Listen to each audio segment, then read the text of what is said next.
Pastor shalom Raj చేసిన వ్యాఖ్యలు ఎంత దుమారం రేగుతున్నాయో మనం చూస్తున్నాం. అయితే ముఖ్యంగా మల్లెపూలకు సంబంధించి అలాగే ఆడవాళ్ళకి సంబంధించి చేసిన వ్యాఖ్యలు ఏవైతే ఉన్నాయో అవి కరెక్ట్ కాదు అని చెప్పి ఇవాళ ప్రతి ఒక్క మహిళ బయటకు వచ్చి మాట్లాడుతున్న పరిస్థితి కనిపిస్తుంది. మరి ఆయన చేసిన వ్యాఖ్యలు మనం నిజంగానే అంత సీరియస్గా తీసుకోవాలా అన్న విషయాలు తెలుసుకుంది. ఇవాళ మనతో పాటు సీనియర్ జర్నలిస్ట్ దుర్గా వడ్లంనేని గారు ఉన్నారు. నమస్తే. సో గతంలో కూడా ఇలాంటివే అంటే హిందుత్వం మీద కావచ్చు, లేకపోతే మన పురాణాల మీద కావచ్చు, ఇలాంటి వచ్చినాయి చాలా వరకు. అయితే ఈ రోజు ఏంటంటే ముఖ్యంగా ఆడవాళ్ళు ఐదోతనంగా భావించే మల్లెపూలకి సంబంధించి ఆయన చేసిన వ్యాఖ్యల్ని మనం ఎలా తీసుకొచ్చి అంటారు? ఆడవాళ్ళు వాళ్ళందరూ కూడా బయటకు వచ్చి మమ్మల్ని ఎలా అంటారు, ఒక బజారు అంటే ఒక వేసల్లాగా అలా ఎలా అంటారు మీరు అని చెప్పి కూడా చాలా మంది రియాక్ట్ అవుతున్న పరిస్థితి కనిపిస్తుంది. సో మీ వరకు మీరేమంటారు?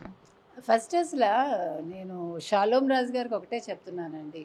షాలోమ్ అంటే శాంతి అని అర్థం, అంటే వీడ్కోలని అర్థం ఉంది, తర్వాత మీరు వెల్కమ్ చేయటం అనే అర్థం కూడా ఉంది. అంత మంచి పేరు పెట్టుకుని ఎందుకు శాంతికి విఘాతం కలిగిస్తున్నారు ఆయన? ఎందుకు కొందరు మనోభావాలు దెబ్బతీసేలాగా మాట్లాడుతున్నారు?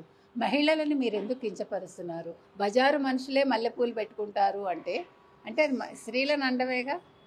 అంటే క్రిస్టియానిటీలో ఉండేవాళ్ళు, లేదు దేవుణ్ణి నమ్మిన వాళ్ళు, వాళ్ళ దేవుణ్ణి నమ్మిన వాళ్ళు మల్లెపూలు పెట్టుకోరు. అది అసలు ఈయనెవరు డిక్టేట్ చేయడానికి అంటాను నేను. మీరు బైబిల్ చదివితే ఎక్కడైనా బైబిల్లో మీకు పూలు పెట్టుకోకూడదని ఉంటుందా? అసలు బైబిల్ ఎక్కడి నుంచి వచ్చిందండి? బైబిల్ మందా? కాదుగా. ఈ మతమే మంది కాదు. ఈ మతం మనకి వేరే చోట నుంచి, వెస్ట్రన్ కంట్రీస్ నుంచి వచ్చింది. వాళ్ళ అలవాట్లు వేరు, వాళ్ళ సంప్రదాయాలు వేరు. మీరు ఆ సంప్రదాయాలు పాటించట్లేదు కదా, పూర్తిగా అవే సంప్రదాయాలు పాటిస్తున్నారా? ఓకే, మీ నమ్మకాన్ని మనం ప్రశ్నించాం. ఇప్పుడు ఎవరు ఏ మతంలో ఉంటారు, ఎవరు ఏ విశ్వాసాన్ని నమ్ముకుంటారో అది వాళ్ళ వ్యక్తిగతం. అది మీరు వ్యక్తిగతంగా దాన్ని అంతవరకే ఉంచాలి తప్ప వేరే మతాన్ని కించపరిచే హక్కు ఈ షాలోమ్ రాజు గారికి లేదు. ముఖ్యంగా మహిళల్ని బజారు మనుషులు అంటే వాళ్ళు సెక్స్ వర్కర్స్ కాదు. మల్లెపూలు పెట్టుకున్న వాళ్ళు సెక్స్ వర్కర్స్ కాదు ఖచ్చితంగా. ఎందుకంటే మల్లెపూలు పెట్టుకునేది ఒక ముత్తైదువుగా ఉండే ఏ మహిళ అయినా పెట్టుకుంటుందండి. మీకు మామిడి పండు తినడం మానేస్తారా ఇప్పుడు క్రిస్టియన్స్ అందరూ? ఎందుకంటే మీకు వేసంకాలం వస్తే మల్లెపూలు, మామిడి పళ్ళు ఈ రెండు పక్క పక్కనే ఉంటాయి. మరి మామిడి పళ్ళు తినొద్దని చెప్తారా? మామిడి పండుకి పుట్టుక ఇక్కడే కదా, భారతదేశమే కదా దాని పుట్టుక, భారతదేశానికి సంబంధించిన పండే కదా అది. మరి మీరు ఎట్లా చెప్తారు? మీరు ఇప్పుడు సంప్రదాయ వంటకాలు తినడం మానేస్తున్నారా వీళ్ళందరూ? హిందువులు చేసుకునే వంటకాలు తింటలేదా? అరిసెలు చేసుకోరా వీళ్ళు? నాకు తెలిసి నా ఫ్రెండ్, క్రిస్టియన్ ఫ్రెండ్ ఉండేది, ఆ అమ్మాయి ఈస్టర్కి నాకు అరిసెలు తెచ్చి ఇచ్చేది. మరి మీరు చేసుకోకూడదు కదా. ఇప్పుడు మల్లెపూలు పెట్టుకునే వాళ్ళు బజారు మనుషులు అంటే సంప్రదాయ వంటలు చేసుకునే వాళ్ళు, చీరలు కట్టుకునే వాళ్ళు, మరి చీరలు కూడా హిందూ సంప్రదాయమే కదా. ఇంకొకటండి, మీరు గుళ్ళల్లో ధ్వజస్తంభాలు ఎందుకు పెడతారు? మీ చర్చిల్లో ధ్వజస్తంభాలు ఎందుకు పెడుతున్నారు? మీరు అన్నీ కూడా వీళ్ళ పద్ధతులే, హిందూ పద్ధతులే ఎందుకు పాటిస్తున్నారు? పాటించకూడదు కదా. అసలు మీరెవరు ఒక ఆడపిల్లని మీరు డిక్టేట్ చేయడానికి? మతం వేరు, వీళ్ళకి ఇష్టాలు వేరు. కొన్ని వీడియోలు చూస్తే వాళ్ళ దేవుడికి పువ్వులు వేయడం, కొబ్బరికాయలు కొట్టడం కూడా చేస్తూ ఉన్నారు. ఇప్పుడు దీపాలు పెడుతున్నారు. దీపం పెట్టడం అనేది ఎక్కడి నుంచి వస్తుంది? ఈవెన్ ముస్లిమ్స్ దీపాలు పెడుతున్నారు, పువ్వులు పెడుతున్నారు, మీరు చెప్పినట్టు కొబ్బరికాయలు కొడుతున్నారు, ముడుపులు కడుతున్నారు, చీరలు కడుతున్నారు. మేరీమాతకి చీరలు కడతారు. మరి చీర కట్టుకోదుగా మేరీమాత, వాళ్ళ సంప్రదాయమే వేరు కదా. మనం అనేది ఇక్కడ మనం ఎవరిని కించపరచడం కాదు. హిందువులు క్రిస్టియన్స్ని అనొద్దు, క్రిస్టియన్స్ హిందువులను అనొద్దు, ముస్లిమ్స్ వీళ్ళిద్దరిని అనొద్దు. ఒకటి. రెండోది, నేను ఇంకొకటి కూడా అడుగుతానండి.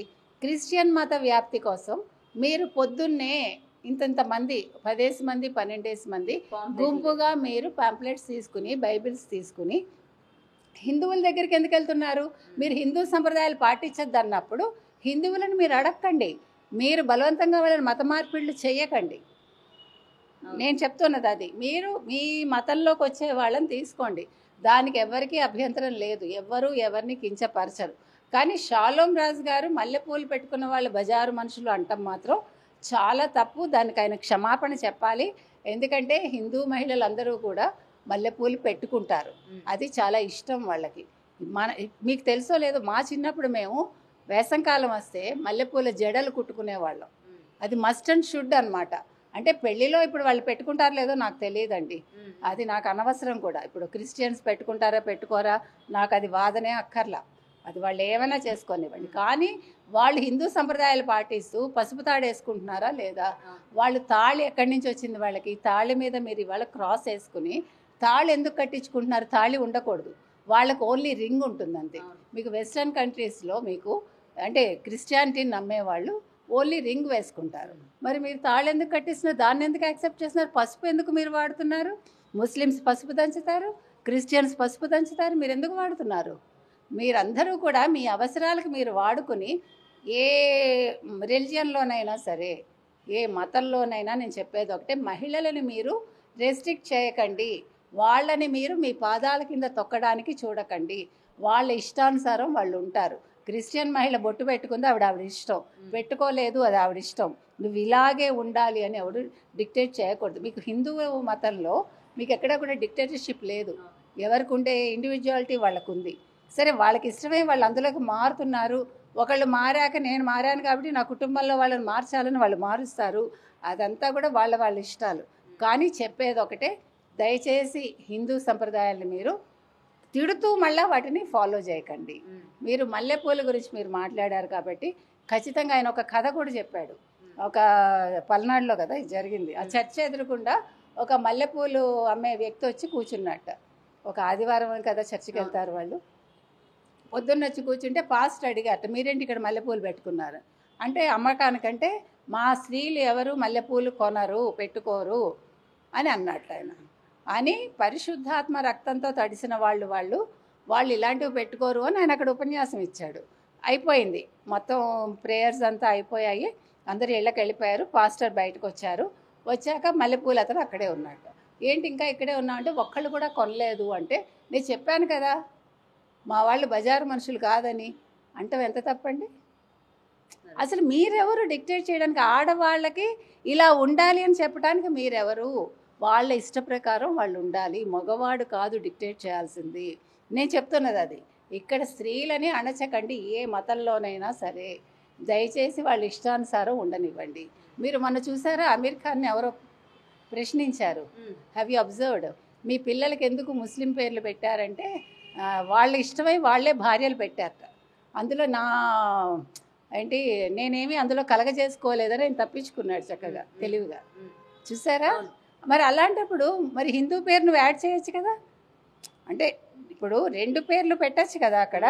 మీరు ఏ అమ్మాయినైనా చూడండి, ముస్లిమ్స్ని పెళ్లి చేసుకున్న వాళ్ళు బొట్లు తీసేస్తున్నారు, ఖచ్చితంగా వాళ్ళ పిల్లలకి ముస్లిం పేర్లే పెడతారు, వాళ్ళు బురఖాలు వేసుకుంటున్నారు. మరి అలాంటప్పుడు ఇప్పుడు ఈ మహిళా సంఘాలు కావచ్చు, లేకపోతే స్త్రీ స్వేచ్ఛను గురించి మాట్లాడే వాళ్ళు కావచ్చు, వీటి మీద ఎందుకు మాట్లాడరు? ఓన్లీ హిందూ సంప్రదాయాల మీద, హిందువుల మీద ఎందుకు దాడి చేస్తారు? నేను అడిగే ప్రశ్న అదొక్కటే. కాబట్టి ఇవాళ షాలోమ్ రాజు గారు ఖచ్చితంగా ఆయన క్షమాపణ చెప్పాలండి.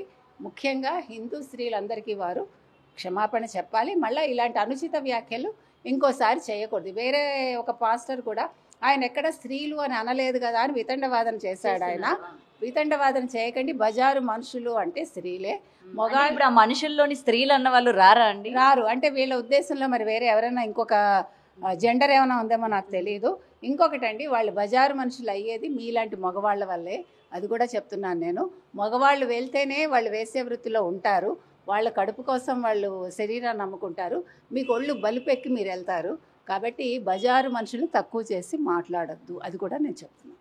అండ్ ముఖ్యంగా ఇలాంటి అందరికీ కూడా ఉపన్యాసాలు ఇచ్చేటప్పుడు వేరే మతాలని కావచ్చు, లేకపోతే వేరే సాంప్రదాయాన్ని కావచ్చు తీసుకొచ్చి కించపరచడం అన్నది ఇవాళ అన్ని మతాల్లో కూడా అది కామన్ అయిపోయింది. ముఖ్యంగా దీని గురించి ఏం చెప్తారు? ఎందుకంటే ఈరోజు వాళ్ళు మాట్లాడేసరికి వాళ్ళు కూడా తిరిగి క్వశ్చన్ చేస్తున్నారు, మీ మతంలో మమ్మల్ని కించపరచరా, మీ మతం వాళ్ళు మమ్మల్ని కించపరిచి మాట్లాడరా, మేము చేసే ప్రతి వృత్తి కావచ్చు, లేకపోతే మేము చేసే ప్రతి దాన్ని మీరు వేలు పెట్టి చూపించరా, ఈరోజు మేము అనేసరికి మీకు పౌరుషం వచ్చిందని చెప్పి వీళ్ళు క్రాస్ క్వశ్చనింగ్ కూడా వేసే పరిస్థితి ఈరోజు మనం చూస్తూ ఉన్నాం.